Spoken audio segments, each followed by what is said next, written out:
Welcome back to another installment of MIPTALK, Conversations with the World's Most Interesting People. Today with us we have Nick Morgan, who is the president of Public Words Incorporated. Today he was just doing a breakout session for the Innovation and Humanity Summit on business process outsourcing, which I've just learned in the acronymic geek world is called BPO, and innovation, since this is the Innovation and Humanity Summit. Absolutely. What were you guys talking about? And why can you be knighted and heralded as an authority on this topic? Actually, I introduced the topic by saying I probably know the least about this topic of anybody in the room, because there were a lot of geeks and a lot of BPO aficionados in the room. So wow.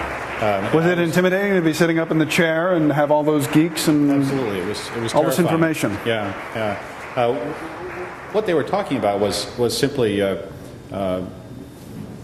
BPO, which is the idea of taking bits of your company and getting it done faster, cheaper, smarter somewhere else in some other country. And so we started with the question of, should we worry about this? Is this the devil as far as the United States is concerned, or is there some upside for all of us? And very quickly, what the panelists did that was interesting was that they redefined the problem. And so either they were trying to lull me into... What did they think the problem was, or when you guys were coming in, and where did you guys get to? What did you discover was the problem? Here, I thought the problem was you're taking jobs away from people in Michigan. Right.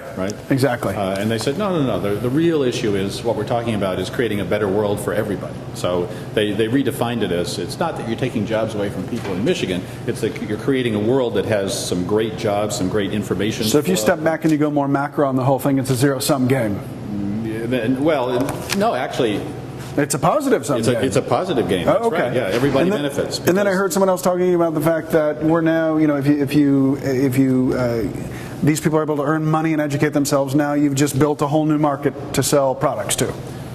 That's one of them. The other one that one of the panelists, Navi in particular, was selling was that the company Tata in India created a car that they're selling for about $2,500 US. The understanding of how to do that, the technology, the know-how, could be imported back into the U.S. And so instead of writing a check for $25,000 to GM, you might be writing a check for $2,500 to GM, and you'd feel a lot better about that, wouldn't you? Yeah, I would. And it's interesting that the people in India who are developing products and who are developing manufacturing processes, it's interesting to hear how their approach is more of, we just know we got nothing to make this happen, so we're gonna figure out a way to design and create and implement and manufacture for low prices where it might not occur to Joe Blow in Wisconsin or Minnesota or Michigan or wherever. We're doing it here in the United States. Yeah, apparently that's hard for us to do, is to figure out how to make really cool, really effective, cheap, inexpensive gadgets and systems and processes, but apparently they're much better at that. So that's what we're going to get from them. Do you think they'll keep the name of the car as Tata if it comes here? Because a lot of people are going to be going, honey, I'm going down to the store to buy some Tatas. Yeah. It's for the family, though. That's it. Yeah. So everyone can have it. Yeah. The Yugo didn't work out so well, did it? So, not so much. Not so much. They got to come up with something else. Yeah. We'll figure that out. Yeah. Now, as I understand it, the $2,500 model is in India, but if they want to retrofit it to the American safety standards, they're going to have to throw on some more bells and whistles and roll cages and kind of stuff like that. SUV and then nobody and then it'll get 8 miles to the gallon. That's right. Yeah. You are you're obviously in your current capacity. You're working on helping people use words. You have a history in the world of academia. Can you tell us a little bit about that? Sure. I used to teach Shakespeare and public speaking at Princeton University. Wow. And I've lectured on similar subjects at Harvard, so I've got a deep, dark academic background, but I've been in... These are the deep, dark secrets we were getting to. Those are the ones, yeah. Right here, okay. A reformed academic.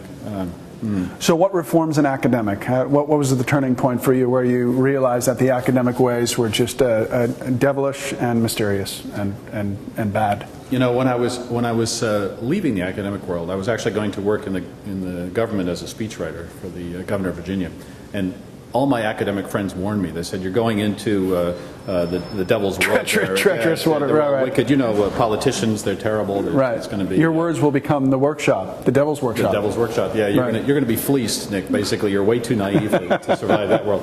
And what I found instead was there were more idealistic people working really hard to try to make life better for folks in the political world than in the academic world. The academic world is a small pie world.